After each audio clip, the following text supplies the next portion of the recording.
Harry Potter et les méthodes de la rationalité, chapitre 24. Hypothèse de l'intelligence machiavélique. Draco attendait, l'estomac noué, dans une petite alcôve munie d'une fenêtre qu'il avait trouvée près de la grande salle. Il y aurait un prix à payer, et il serait élevé. Draco l'avait su dès qu'il s'était réveillé, et qu'il s'était rendu compte qu'il n'osait pas entrer dans la grande salle pour le petit déjeuner de peur d'y voir Harry Potter, car il ne savait pas ce qui se passerait ensuite. Des bruits de pas approchaient. « Eh ben le v'là !» dit la voix de Vincent. « Mais le boss est pas de bonne humeur aujourd'hui, alors fais gaffe où tu mets les pieds. » Draco allait le dépecer vivant et renvoyer le corps de cet idiot accompagné d'une requête pour un serviteur plus intelligent, comme s'il n'avait été qu'une gerbille morte. Un des bruits de pas s'éloigna et l'autre se fit plus proche. La sensation dans l'estomac de Draco devint encore pire. Harry Potter entra dans son champ de vision. Son expression faciale était précautionneusement maîtrisée, mais ses robes à ourlets bleus semblaient étrangement de travers, comme si elles n'avaient pas été remises correctement. « Ta main !» dit Draco sans réfléchir. Harry leva le bras gauche comme pour l'inspecter lui-même. La main pendait mollement, l'air morte. « Madame Pommefraîche a dit que ce ne serait pas permanent, » dit doucement Harry, « et que j'aurais en grande partie récupéré demain, quand les cours commenceront. » Pendant un instant, la nouvelle lui procura un soulagement. Et il comprit alors. « Tu es allé voir Madame Pommefraîche » chuchota Draco. « Bien sûr, » dit Harry Potter, comme s'il énonçait une évidence. « Ma main ne fonctionnait pas. » Draco comprit lentement à quel point il avait été un imbécile complet, bien pire que les Serpentards plus âgés qu'il avait incendiés plus tôt. Il avait simplement tenu pour acquis que personne n'irait voir les autorités pour se plaindre d'un Malfoy, que personne ne voudrait attirer l'attention de Lucius, jamais. Mais Harry Potter n'était pas un petit pouf-souffle effrayé, essayant de rester hors du jeu. Il jouait déjà au jeu, et il avait déjà toute l'attention de père. « Qu'a-t-elle dit d'autre » dit Draco, le cœur au bord des lèvres. « Le professeur Flitwick a dit que le sort qui a été jeté sur ma main est un sombre maléfice de torture, et que c'est une affaire très sérieuse, et qu'il est inacceptable que je refuse de dire qui avait fait ça. » Il y eut une longue pause. « Et après » dit Draco d'une voix tremblante. Harry Potter sourit légèrement. « Je me suis confondu en excuses, ce qui a donné au professeur Flitwick un air très sévère, et alors je lui ai dit que toute cette affaire était en effet extrêmement sérieuse, secrète et délicate, et que j'avais déjà informé le directeur de ce projet. » Draco manqua d'air. « Non, Flitwick ne va pas simplement accepter ça, il ira vérifier auprès de Dumbledore. »« En effet, » dit Harry Potter, « j'ai été promptement transbahuté jusqu'au bureau du directeur. » Draco tremblait à présent. Si Dumbledore amenait Harry Potter devant le Magen-Mago, de son plein gré ou pas, et il faisait témoigner le survivant sous l'influence du Veritaserum, du fait que Draco l'avait torturé, trop de gens aimaient Harry Potter. Père pourrait bien perdre ce vote. Père pourrait convaincre Dumbledore de ne pas faire ça, mais il lui en coûterait, un coup terrible. Le jeu avait maintenant des règles, on ne pouvait plus menacer les gens au hasard. Mais Draco s'était jeté entre les mains de Dumbledore de son plein gré, et Draco était un otage de grande valeur. Même si maintenant que Draco ne pouvait plus devenir un mange-mort, il en avait moins que Père ne le pensait. La pensée déchira le cœur de Draco, comme l'aurait fait un sortilège de coupure. « Et alors » murmura Draco. « Dumbledore a immédiatement déduit que c'était toi, il sait qu'on se fréquente. » Le pire des scénarios possibles. Si Dumbledore n'avait pas deviné qui était le responsable, il n'aurait peut-être pas pris le risque d'utiliser la légilimencie juste pour les découvrir. Mais s'il le savait, et se força à prononcer Draco, nous avons eu une petite conversation. Et Harry sourit, et je lui expliquai qu'il serait dans son intérêt de ne rien faire du tout. L'esprit de Draco arriva à pleine allure sur un mur de briques et explosa. Il se contenta de fixer Harry Potter, la bouche mollement ouverte, comme s'il avait été complètement stupide. Il fallut longtemps avant que Draco ne se souvienne. Harry connaissait le mystérieux secret de Dumbledore, celui que Rogue utilisait pour maintenir son emprise. Draco pouvait maintenant se l'imaginer, Dumbledore, l'air sévère, dissimulant son impatience tandis qu'il expliquait à Harry à quel point toute cette affaire était effroyablement sérieuse, et Harry lui disant poliment de se la fermer s'il tenait à son secret. Père avait mis Draco en garde contre ce genre de personnes, les gens qui pouvaient vous mener à votre ruine, mais être si aimables que c'en était difficile de les haïr correctement. Après quoi, dit Harry, le directeur a dit au professeur Flitwick que c'était bel et bien une affaire secrète et délicate dont il avait déjà été informé, et qu'il ne pensait pas qu'en rajouter serait pour l'instant d'une grande aide, ni pour moi ni pour qui que ce soit. Le professeur Flitwick a commencé à dire quelque chose concernant le fait que les intrigues de Dumbledore allaient bien trop loin, et j'ai alors dû l'interrompre pour lui expliquer que ça avait été mon idée, et pas quelque chose que le directeur m'avait forcé à faire. Alors le professeur Flitwick s'est tourné vers moi et a commencé à me faire la leçon, et le directeur l'a interrompu lui, et lui a dit qu'étant le survivant, j'étais destiné à avoir des aventures bizarres et dangereuses, et qu'il était plus sûr que je fonce dedans plutôt que j'attende qu'elle m'arrive par accident. Et c'est là que le professeur Flitwick a levé ses petites mains au ciel et a commencé à nous crier dessus à tous les deux d'une voix haut perchée en disant qu'il se fichait bien de ce qu'on pouvait être en train de mijoter, mais que ça ne devait plus jamais se produire tant que j'étais à Serdaigle, ou que sinon il me ferait renvoyer et que je pourrais aller à Gryffondor où toutes ces Dumbledories avaient leur place. Harry rendait les choses très difficiles pour Draco. Comment allait-il le haïr maintenant? Bref, dit Harry. Je ne voulais pas être renvoyé de Serdaigle, alors j'ai promis au professeur Flitwick que rien de tel n'aurait plus jamais lieu, et que si ça se reproduisait, je lui dirais qui était le responsable. Les yeux de Harry auraient dû être froids. Ce n'était pas le cas. Sa voix aurait dû laisser planer une menace mortelle. Elle ne le fit pas. Et Draco vit la question qui aurait dû lui paraître évidente, et ça cassa instantanément l'ambiance. « Pourquoi n'as-tu pas ?» Harry marcha jusqu'au petit rayon de soleil qui brillait dans l'alcôve, et tourna la tête vers l'extérieur, vers les verts terrains de Poudlard. La lumière l'enveloppait, éclairait ses robes, illuminait son visage. « Pourquoi ?» dit Harry. Sa voix s'interrompit. « J'imagine que c'est parce que je ne pouvais juste pas me sentir en colère contre toi. Je savais que c'était moi qui t'avais d'abord fait du mal. Je ne dirais même pas qu'on est quitte, parce que ce que je t'ai fait était pire que ce que tu m'as fait. » C'était comme de foncer dans un autre mur de briques. Harry aurait aussi bien pu parler en grec ancien vu ce que Draco y comprenait. L'esprit de Draco partit désespérément à la recherche de motifs connus et revint parfaitement bredouille. Cette dernière phrase avait été une concession qui n'était pas dans l'intérêt de Harry. Ce n'était même pas ce que Harry aurait dû dire pour faire de Draco un loyal serviteur, maintenant qu'il avait du pouvoir sur lui. Pour ça, Harry aurait dû mettre l'emphase sur son immense gentillesse, pas sur le fait qu'il avait fait du mal à Draco. « Mais quand même, » dit Harry, et sa voix était maintenant plus basse, presque un murmure. « Draco, ne recommence pas s'il te plaît, ça m'a fait mal, et je ne suis pas sûr que je pourrais te pardonner une seconde fois. Je ne sais pas si je pourrais le vouloir. » Draco ne comprenait pas. Harry essayait-il d'être son ami? Il était impensable que Harry Potter soit assez stupide pour croire que c'était encore possible, après ce qu'il avait fait. On pouvait être l'allié et l'ami de quelqu'un, comme Draco avait essayé avec Harry, ou on pouvait détruire sa vie et ne lui laisser aucune option. On ne pouvait pas faire les deux. Mais alors Draco ne comprenait pas ce que Harry pouvait bien être en train d'essayer de faire, et une étrange idée lui vint, quelque chose dont Harry n'avait pas arrêté de parler hier. Et la pensée était « Fais un test. Tu es éveillé à la science maintenant », avait dit Harry. Et même si tu n'apprends jamais à utiliser ton pouvoir, tu seras toujours à la recherche de moyens de tester tes croyances. Les mots prophétiques, prononcés entre des halètements d'agonie, n'avaient pas cessé de tournoyer dans l'esprit de Draco. Si Harry faisait semblant d'être l'ami repentant qui avait accidentellement fait souffrir quelqu'un, « Tu avais prévu de faire ce que tu m'as fait », dit Draco, parvenant à glisser une note accusatrice dans sa voix. « Tu ne l'as pas fait parce que tu t'es mis en colère, tu l'as fait parce que tu voulais le faire. »« Idiot », dirait alors Harry Potter. Bien sûr que je l'ai prévu, et maintenant tu es à moi. Harry se retourna vers Draco. Ce qui s'est passé hier ne faisait pas partie du plan, dit Harry, et sa voix semblait être coincée dans sa gorge. Le plan, c'était que je t'enseigne pourquoi ce serait toujours mieux pour toi de connaître la vérité, et alors nous aurions essayé de découvrir la vérité au sujet du sang, et quelle qu'a été la réponse, nous l'aurions acceptée. Hier, j'ai précipité les choses. Toujours mieux pour moi de connaître la vérité, dit froidement Draco, comme si tu m'avais fait une faveur. Harry hocha la tête, ce qui laissa Draco complètement scié.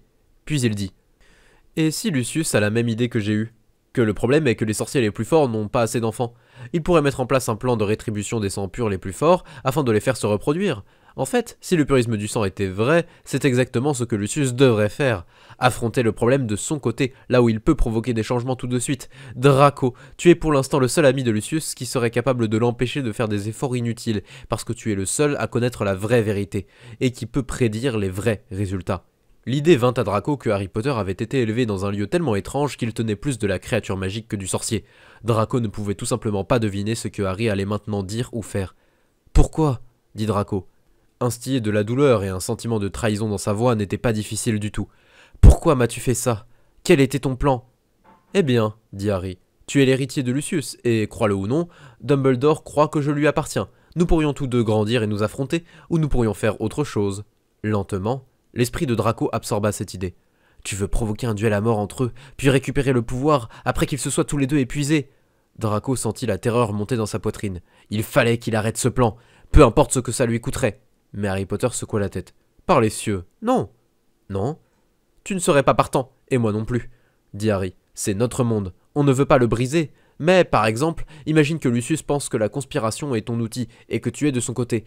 Que Dumbledore pense que la conspiration est mienne, et que je suis de son côté. Que Lucius pense que tu m'as fait changer de camp, et que Dumbledore croit que la conspiration est mienne. Et que Dumbledore pense que je t'ai fait changer de camp, et que Lucius croit que la conspiration est tienne. Ils nous aideraient alors tous les deux, mais seulement de façon à ce que l'autre ne puisse le remarquer. Draco n'eut pas à faire semblant d'être sans voix.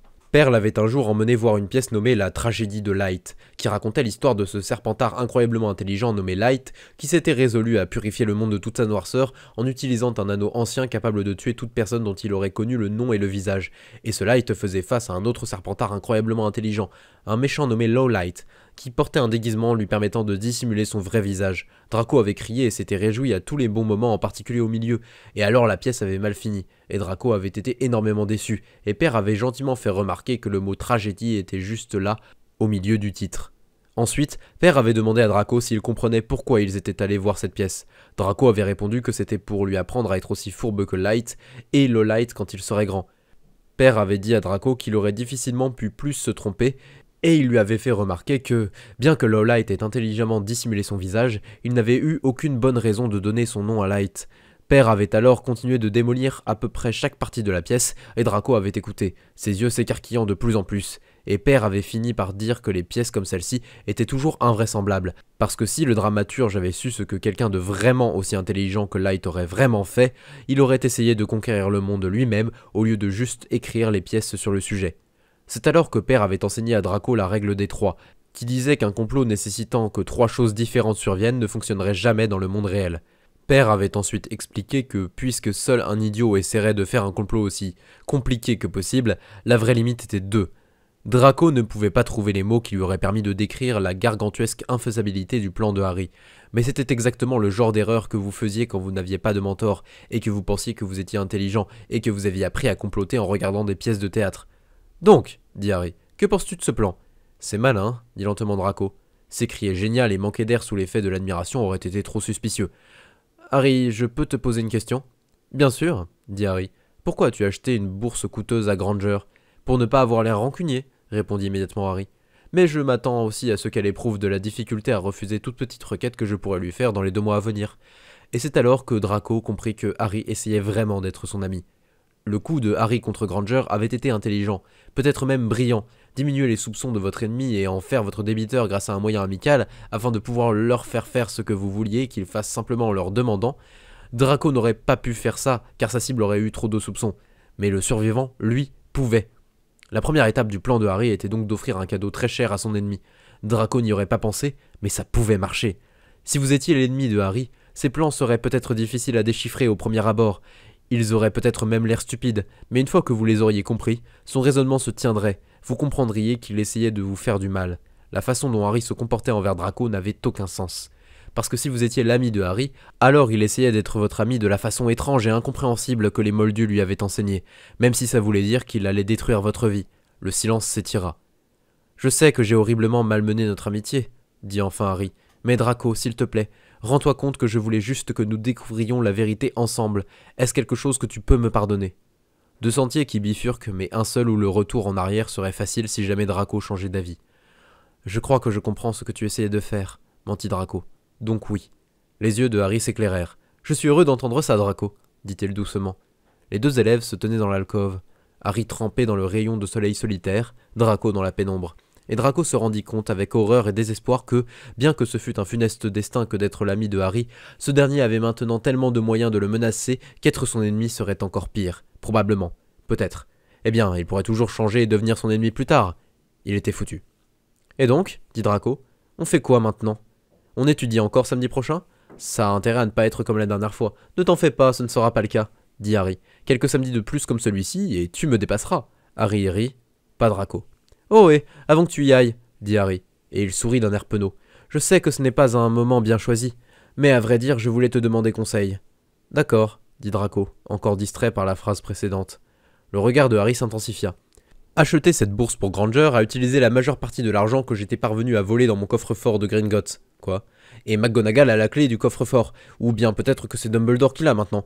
Et j'allais juste commencer un plan qui va coûter pas mal d'argent. Alors je me demandais si tu savais comment je pourrais accéder et je te prêterais de l'argent, dit la bouche de Draco, mue par un réflexe existentiel.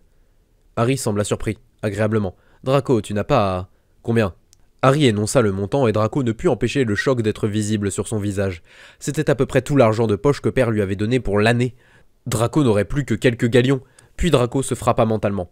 Tout ce qu'il avait à faire était d'écrire à Père que l'argent avait disparu parce qu'il était parvenu à le prêter à Harry Potter, et Père lui enverrait un message de félicitations écrit à l'encre d'or, une grenouille en chocolat géante qu'il mettrait 2 semaines à manger, et le décuple de la somme juste au cas où Harry Potter aurait besoin d'un autre prêt. « C'est beaucoup trop, c'est ça ?» dit Harry. « Je suis désolé, je n'aurais pas dû te demander. »« Excuse-moi, mais tu sais, je suis un Malfoy, » dit Draco. « J'étais juste surpris que tu en veuilles autant. »« Ne t'en fais pas, » dit Harry Potter, d'un ton réjoui. « Ce n'est rien qui menace les intérêts de ta famille, c'est juste moi qui m'amuse à être malfaisant. » Draco hocha la tête. « Pas de problème alors, tu les veux tout de suite ?»« Avec plaisir, » dit Harry. Tandis qu'il quittait l'alcôve et commençait à se diriger vers les donjons, Draco ne put s'empêcher de demander. « Alors, peux-tu me dire contre qui tu fomentes ?»« Rita Skeeter. » Draco pensa quelques très gros mots à sa propre intention, mais il était trop tard pour dire non. Draco avait commencé à retrouver ses esprits lorsqu'ils arrivèrent au donjon. Il avait du mal à haïr Harry Potter. Harry avait essayé d'être amical. C'est juste qu'il était dingue. Et ça n'allait pas arrêter la vengeance de Draco, ni même la ralentir. Donc, dit Draco, après avoir observé les alentours pour s'assurer que personne n'était proche. Leur voix était bien sûr brouillée, mais ça ne pouvait pas faire de mal d'être parfaitement certain. J'ai réfléchi. En amenant de nouvelles recrues dans la conspiration, il faudra qu'ils croient être nos égaux, sinon il suffirait de l'un d'entre eux pour que le complot soit éventé auprès de Père. Tu as compris ça, bien sûr. Naturellement, dit Harry. Serons-nous égaux ? Dit Draco. J'ai bien peur que non, dit Harry. Il était clair qu'il essayait d'être gentil, et il était tout aussi clair qu'il essayait d'effacer une bonne dose de condescendance de sa voix, et qu'il n'y arrivait pas tout à fait. Je suis désolé, Draco, mais pour l'instant tu ne sais même pas ce que le mot bayésien dans conspiration bayésienne veut dire. Il va falloir que tu étudies pendant des mois avant que nous puissions enrôler quelqu'un d'autre, juste pour que tu puisses faire bonne mesure. Parce que je ne connais pas assez de science, dit Draco, gardant sa voix précautionneusement neutre. En entendant ça, Harry secoua la tête. Le problème n'est pas que tu ignores des faits scientifiques précis, tels que l'acide désoxyribonucléique. Cela ne t'empêcherait pas d'être mon égal. Le problème est que tu n'as pas été entraîné aux méthodes de la rationalité, aux secrets plus profonds qui ont permis à toutes ces découvertes d'être faites. J'essaierai de te les enseigner, mais ils sont beaucoup plus difficiles à apprendre. Pense à ce que nous avons fait aujourd'hui, Draco. Oui, tu as fait une partie du travail, mais c'était moi qui tenais la barre. Tu as répondu à certaines des questions, je les ai toutes posées. Tu as donné de la force, j'ai tenu le gouvernail tout seul, et sans les méthodes de la rationalité, Draco, il est impossible que tu mènes la conspiration là où elle doit aller. Je vois, dit Draco, l'air déçu. La voix de Harry essaya de devenir encore plus gentille. Draco, j'essaierai de respecter ton expertise dans les trucs politiques, mais tu dois aussi respecter mon expertise. Et il est tout simplement impossible que tu sois mon égal lorsqu'il s'agit de manœuvrer la conspiration. Tu es un scientifique depuis hier, tu connais un secret au sujet de l'acide désoxyribonucléique, et tu n'as reçu d'entraînement dans aucune des méthodes de la rationalité. Je comprends, dit Draco. Et il comprenait. Truc politique, avait dit Harry. Prendre contrôle de la conspiration ne serait probablement même pas difficile. Et après, il tuerait Harry, juste pour être sûr. Le souvenir de la façon dont il s'était senti malade la nuit dernière lui revint, quand il avait su que Harry hurlait. Draco pensa d'autres gros mots. Très bien, il ne tuerait pas Harry. Harry avait été élevé par des moldus. Ce n'était pas sa faute s'il était dingue. Au lieu de ça, Harry survivrait, juste pour que Draco puisse lui dire que tout cela avait été pour le bien de Harry. Vraiment, il devrait le remercier. Et dans une convulsion de plaisir surpris, Draco se rendit compte que c'était vraiment pour le bien de Harry. Si Harry essayait de prendre Dumbledore et Père pour des idiots, il mourrait. Voilà qui était parfait. Draco prendrait tous ses rêves à Harry, comme Harry lui avait pris les siens. Draco dirait à Harry que ça avait été pour son propre bien, et ce serait la pure vérité. Draco manierait la conspiration et le pouvoir de la science pour purifier le monde magique, et Père serait aussi fier de lui que s'il avait été un mange-mort. Les plans maléfiques de Harry seraient déjoués, et les forces du bien prévaudraient. La vengeance parfaite. À moins que... Fais juste semblant de faire semblant d'être un scientifique, lui avait dit Harry. Draco ne possédait pas le vocabulaire qui lui aurait permis de décrire précisément ce qui clochait dans l'esprit de Harry, puisque Draco n'avait jamais entendu le terme profondeur de récursion. Mais il pouvait deviner le genre de plan qui en jaillirait. À moins que tout cela ne soit exactement ce que Harry voulait que Draco fasse, que cela faisait partie intégrante d'un autre plan plus large encore, dans lequel Draco allait tomber en essayant de déjouer celui-ci.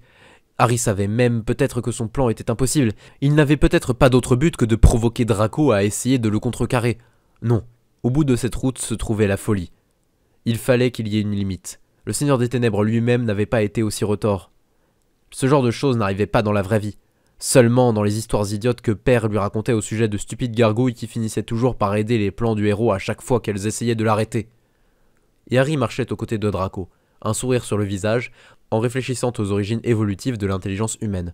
Au début, Avant que les gens aient vraiment compris comment l'évolution fonctionnait, ils étaient allés pêcher des idées saugrenues telles que l'intelligence humaine a évolué pour qu'on puisse inventer de meilleurs outils. La raison pour laquelle c'était saugrenu, c'était qu'il suffisait qu'une seule personne de la tribu invente un outil pour que tout le monde puisse l'utiliser, et il circulerait jusqu'aux autres tribus, et il serait toujours utilisé par ses descendants 100 ans plus tard. C'était génial du point de vue du progrès scientifique, mais en termes évolutionnistes, ça voulait dire que la personne qui avait inventé quelque chose n'avait pas un très grand avantage sélectif, qu'elle n'avait pas beaucoup plus d'enfants que les autres. Seuls les avantages sélectifs relatifs pouvaient augmenter la fréquence relative d'un gène dans une population et mener une mutation isolée à un stade où elle serait universelle, et que tout le monde l'aurait. Et les inventions géniales n'étaient tout simplement pas assez fréquentes pour fournir le genre de pression sélective nécessaire à la promotion d'une mutation. Si vous regardiez les humains avec leurs pistolets et leurs tanks et leurs armes nucléaires et que vous les compariez aux chimpanzés, il était normal de faire la conjecture que l'intelligence était là pour produire de la technologie. Une conjecture normale, mais fausse. Avant que les gens aient vraiment compris comment l'évolution fonctionnait, ils étaient allés pêcher des idées saugrenues telles que le climat a changé, les tribus ont dû migrer, les gens ont dû devenir plus intelligents afin de pouvoir résoudre tous les nouveaux problèmes. Mais les humains ont des cerveaux 4 fois plus grands que ceux d'un chimpanzé. 20% de l'énergie métabolique d'un humain sert à nourrir son cerveau. Le point auquel les êtres humains étaient plus intelligents que toutes les autres espèces atteignait un niveau absurde. Ce genre de choses n'était pas arrivé parce que l'environnement avait légèrement augmenté la difficulté des problèmes. Les organismes seraient alors devenus juste un peu plus intelligents afin de pouvoir les résoudre. Se retrouver avec cet énorme cerveau surdimensionné avait dû être le fruit d'un processus évolutif débridé, quelque chose qui avait poussé et poussé sans aucune limite. Et les scientifiques d'aujourd'hui avaient une assez bonne conjecture quant à ce que ce processus évolutif débridé avait été. Harry avait un jour lu un livre intitulé « La politique du chimpanzé ». Le livre décrivait la façon dont un chimpanzé adulte nommé Luit avait confronté l'alpha vieillissant Yeroen avec l'aide d'un jeune chimpanzé récemment devenu adulte prénommé Nikki.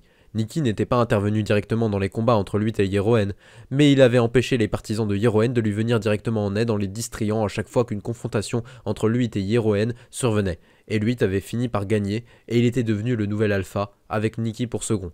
Mais il n'avait pas fallu longtemps avant que Nikki ne forme une alliance avec Yeroen, ne renverse Luit et ne devienne le nouvel alpha. Ça permettait vraiment d'apprécier ce à quoi des millions d'années d'hominidés, essayant d'être plus malins que les autres, une course à l'armement évolutionniste sans limite, avait mené en termes de capacité intellectuelle. Parce que, voyez-vous, un humain l'aurait carrément vu venir. Et Draco marchait aux côtés de Harry, contenant son sourire tandis qu'il songeait à sa vengeance. Un jour, peut-être dans plusieurs années, mais un jour, Harry Potter apprendrait exactement ce que ça voulait dire que de sous-estimer un Malfoy. Draco s'était éveillé à la science en une seule journée. Harry avait dit que ce n'était pas censé arriver avant des mois, mais bien sûr, quand on était Malfoy, on se destinait à être un scientifique plus puissant que tous les non-Malfoy. Draco apprendrait donc toutes les méthodes de la rationalité de Harry, et quand le moment viendrait...